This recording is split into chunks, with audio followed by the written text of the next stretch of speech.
ইরানে হামলা চালাতে চায় ইসরায়েল, সাফ মানা আমেরিকার। তেহরান ইস্যুতে বিরোধে জড়াচ্ছে কি দুই মিত্র, ট্রাম্প ও নেতানিয়াহু?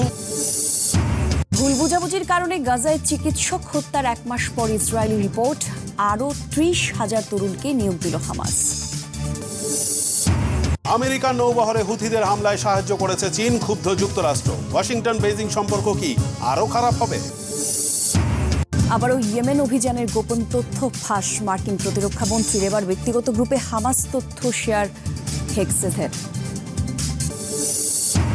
বাংলাদেশ নয়, নেপাল ও ভুটানের মাধ্যমে সেভেন সিস্টার্সকে যুক্ত করতে চায় ভারত। প্রক্রিয়াটি কতটা জটিল হবে দিল্লির জন্য? গাজায় আগ্রাসনের বিরুদ্ধে সোচ্চার ছিলেন প্রয়াত পোপ ফ্রান্সিস। ফিলিস্তিন জুড়ে শোক ও প্রার্থনা। অন্যদিকে ইসরায়েলে চলছে পোপের সমালোচনা।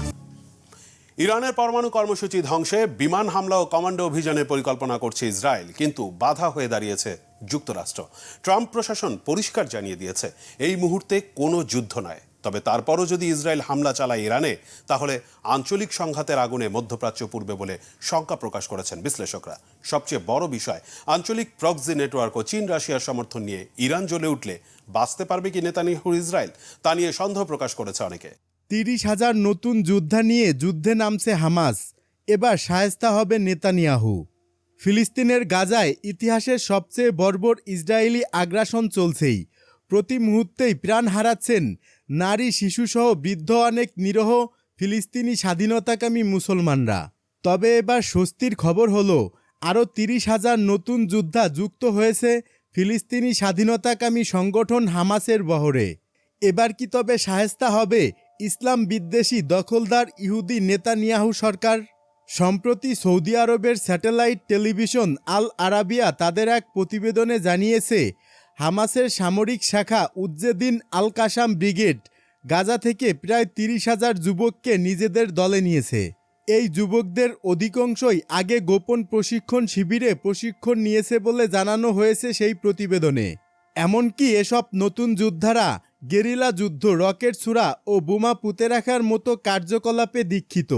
এই খবরে যেমন কিছুটা স্বস্তি মিলেছে অসহায় ফিলিস্তিনিদের, তেমনি ভীত সন্ত্রস্ত ইসরায়েলি প্রেসিডেন্ট বেনিয়ামিন নেতানিয়াহু। সৌদির টেলিভিশনটির প্রতিবেদন অনুযায়ী হামাস বর্তমানে ড্রোন ও দূরপাল্লার ক্ষেপণাস্ত্রের ঘাটতিতে ভুগছে। তারা আইডিএফের অবিস্ফোরিত অস্ত্রসহ বিভিন্ন ধ্বংসাবশেষ পুনঃব্যবহার করে স্থানীয়ভাবে বোমা ও অন্যান্য অস্ত্র তৈরি করছে। আর তাদের বহরে বর্তমানে এই অতিরিক্ত প্রশিক্ষিত ও দীক্ষিত যোদ্ধারা যুক্ত হয়। এখন নতুন করে আবার এসব অস্ত্র তৈরিতেও কোনো সমস্যা হবে না তাদের। ইতিহাস বলে, ফিলিস্তিনি এই স্বাধীনতাকামী সংগঠন হামাস বেশি দিন চুপ থাকা মানেই বড় কিছুর আবিষ্কার বা ভয়ানক কিছু ঘটতে চলেছে। এর প্রমাণ সেই 2023 সালের অক্টোবরেই পাওয়া গিয়েছিল। নিশ্চুপ থাকা হামাস যোদ্ধারা নিজেদের আবিষ্কারের উড়ন্ত এক যান বানিয়ে ইসরায়েলের অভ্যন্তরে ঢুকে হামলা চালিয়েছিল। এবারও কি তবে তেমন কিছুই ঘটতে চলেছে? নতুন এই 30,000 হামাস যোদ্ধা ইসরায়েলের জন্য আতঙ্কের কারণ বলে ইতিমধ্যে প্রতিবেদন প্রকাশ করেছে বিশ্বের প্রভাবশালী সব গণমাধ্যমগুলো। এদিকে যুদ্ধ বন্ধে পূর্ণাঙ্গ চুক্তির আলোচনা চায় হামাস। 2023 সালের অক্টোবর থেকে গাজায় বর্বর হামলা শুরু করে ইসরায়েলি বাহিনী। গত 1.5 বছরে গাজা উপত্যকায় মোট নিহতের সংখ্যা ছাড়িয়েছে 51,000। সেই সঙ্গে আহতের সংখ্যা পৌঁছেছে প্রায় 1,17,000-এ। এই নিহত ও আহতদের 56% নারী ও শিশু। যদিও গাজার সরকারি মিডিয়া অফিস জানিয়েছে নিহতের সংখ্যা 61,700 জনেরও বেশি। তবে নতুন করে এই বিশাল সংখ্যক যোদ্ধা হামাসের বহরে যুক্ত হয়। এখন যুদ্ধ পরিস্থিতি কোন দিকে যায় সেটিই দেখার বিষয়। এবার গাজায় প্রবেশ করবে তুরস্কের সেনারা। গাজা সংকটে এবার দৃঢ় অবস্থান নিয়েছে তুরস্ক। যুদ্ধবিধ্বস্ত ফিলিস্তিনি ভূখণ্ডে মানবিক সহায়তা পৌঁছে দিতে কোমর বেঁধে নামছে আলাস্কারা। গাজায় ত্রাণ সহায়তা পৌঁছানো এবং ফিলিস্তিনি জনগণের পাশে দাঁড়াতে সরাসরি মাঠে নামার ইঙ্গিত দিচ্ছে তুরস্ক।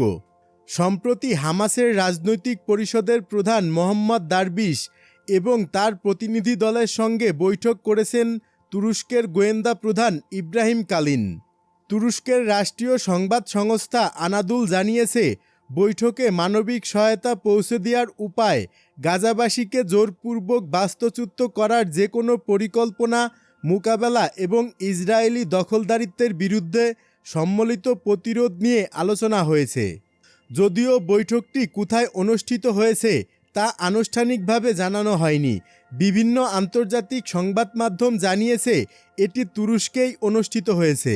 বৈঠকে তুরস্কের পক্ষ থেকে হামাস নেতাদের আশ্বস্ত করা হয়েছে যে ফিলিস্তিনি ভূখণ্ড দখলের বিরুদ্ধে আলাস্কারা দৃঢ়ভাবে অবস্থান নেবে এবং যে কোনো নতুন দখল প্রচেষ্টার বিরোধিতা করবে। ইসরায়েল সম্প্রতি রাফা শহরসহ গাজার প্রায় 30% এলাকা জুড়ে সীমান্ত বরাবর নিরাপদ অঞ্চল সম্প্রসারণের ঘোষণা দিয়েছে। একই সঙ্গে তারা যুদ্ধবিরতি ভেঙে আবারও সামরিক অভিযান শুরু করেছে, গাজা পুরোপুরি অবরুদ্ধ করে রেখেছে এবং সব ধরনের মানবিক সহায়তা বন্ধ করে দিয়েছে। মানবিক সহায়তা এখন অস্ত্র হিসেবে ব্যবহৃত হচ্ছে বলে অভিযোগ তুলেছে হামাস। হামাস এক বিবৃতিতে জানিয়েছে তারা একটি পূর্ণাঙ্গ বন্দি বিনিময় চুক্তি, ইসরায়েলি সেনা প্রত্যাহার, গাজার পুনর্নির্মাণ এবং অবরোধ তুলে নেওয়ার বিষয়ে আগ্রহী। একই সাথে তারা জাতীয় ব্যক্তিদের নিয়ে গাজা পরিচালনার জন্য একটি বিশেষ কমিটি গঠনের মিশরীয় প্রস্তাবের তাৎক্ষণিক বাস্তবায়ন দেখতে চায়। তবে হামাস সম্প্রতি ইসরায়েলের 45 দিনের যুদ্ধবিরতি প্রস্তাব প্রত্যাখ্যান করেছে এবং 18 মাস ধরে চলমান যুদ্ধের স্থায়ী সমাধানের জন্য একটি বিস্তারিত চুক্তির আহ্বান জানিয়েছে। জাতিসংঘ সতর্ক করে বলেছে 2023 সালের অক্টোবরে ইসরায়েল হামাসের আক্রমণের পর থেকে গাজা অঞ্চলে মারাত্মক মানবিক সংকট সৃষ্টি হয়েছে। হামাস পরিচালিত গাজার স্বাস্থ্য মন্ত্রণালয়ের তথ্য অনুযায়ী ইসরায়েলের একতরফা সামরিক অভিযানে গত মাসে কমপক্ষে 1691 জন নিহত হয়েছে, যার ফলে এই যুদ্ধ শুরু হওয়ার পর নিহতের সংখ্যা 51,000 ছাড়িয়েছে। এই পরিস্থিতিতে তুরস্কের সরাসরি হস্তক্ষেপ এবং সেনা মোতায়েনের প্রস্তুতি ফিলিস্তিন সংকটে এক নতুন মোড় আনতে চলেছে বলেই মনে করছেন বিশ্লেষকরা।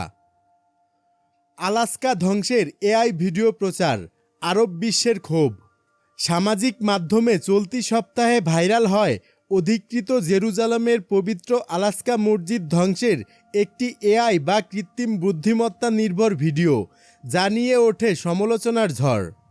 বিষয়টি নিয়ে এবার প্রতিক্রিয়া জানিয়েছে বিভিন্ন আরব দেশ। সংবাদ মাধ্যম দ্য নিউ আরব ও টিআরটি ওয়ার্ল্ড জানিয়েছে ইসরায়েলের কট্টরপন্থী গোষ্ঠীর সমর্থক কিছু সোশ্যাল মিডিয়া প্ল্যাটফর্ম থেকে ভিডিওটি সরিয়ে দেওয়া হয়। ভিডিওতে next year in Jerusalem, Masia now slogan ব্যবহার করে আলাস্কা মসজিদ ধ্বংসের কল্পিত চিত্র দেখানো হয়েছে। ফিলিস্তিনি পররাষ্ট্র মন্ত্রণালয় এই ভিডিওকে অধিকৃত জেরুজালেমে ইসলামিক ও খ্রিস্টান পবিত্র স্থানগুলোকে টার্গেট করার পদ্ধতিগত উস্কানি বলে অভিহিত করেছে। মন্ত্রণালয় বলছে, গাজায় গণহত্যার বিরুদ্ধে আন্তর্জাতিক নিষ্ক্রিয়তা ইসরায়েলকে তার বর্ণবাদী ও সম্প্রসারণবাদী পরিকল্পনায় উৎসাহিত করছে। জর্ডান এ ঘটনাকে বর্ণনা করেছে চরমপন্থী ও বর্ণবাদী উস্কানি হিসেবে। দেশটির সরকার জানিয়েছে ইসরায়েলি বসতি স্থাপনকারী গোষ্ঠীগুলোর এমন কর্মকাণ্ড আঞ্চলিক স্থিতিশীলতাকে হুমকির মুখে ফেলেছে। কাতারের পররাষ্ট্র মন্ত্রণালয় এক বিবৃতিতে বলেছে, ইসরায়েলি দখলদারদের সঙ্গে সংশ্লিষ্ট গোষ্ঠীগুলোর পবিত্র আলাস্কা মসজিদ ধ্বংস করে মন্দির নির্মাণের পরিকল্পনা অতীব উদ্বেগজনক এবং সহিংসতা আরও বাড়িয়ে দিতে পারে। আরব দেশগুলো একযোগে এই প্রচারণার বিরুদ্ধে আন্তর্জাতিক সম্প্রদায়ের কার্যকর প্রতিক্রিয়া দাবি করেছে।